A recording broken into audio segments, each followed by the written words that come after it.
और अगर तू मुझसे इनके फरेब को न हटाएगा तो मैं इनकी तरफ माइल हो जाऊंगा और नादानों में से हो जाऊंगा। बस उनके रब ने उनकी दुआ कबूल कर ली और उनसे औरतों का दामन टाल दिया। बेशक वही तो सुनने वाला है, जानने वाला है।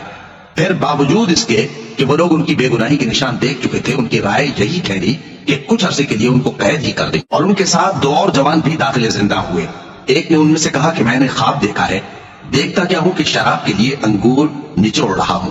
दूसरे ने कहा कि मैंने भी ख्वाब देखा है, मैं ये देखता हूं कि अपने सर पर रोटियां उठाए हुए हूं और परिंदे उनमें से खा रहे हैं। तो हमें इनकी ताबीर बता दीजिए कि हम तुम्हें नेकुकार देखते हैं। यूसुफ ने कहा कि जो खाना तुमको मिलने वाला है वो आने नहीं पाएगा कि मैं उससे पहले तुमको इसकी ताबीर बता दूंगा। ये उन बातों में से है जो मेरे परवरदिगार ने मुझे सिखाई हैं।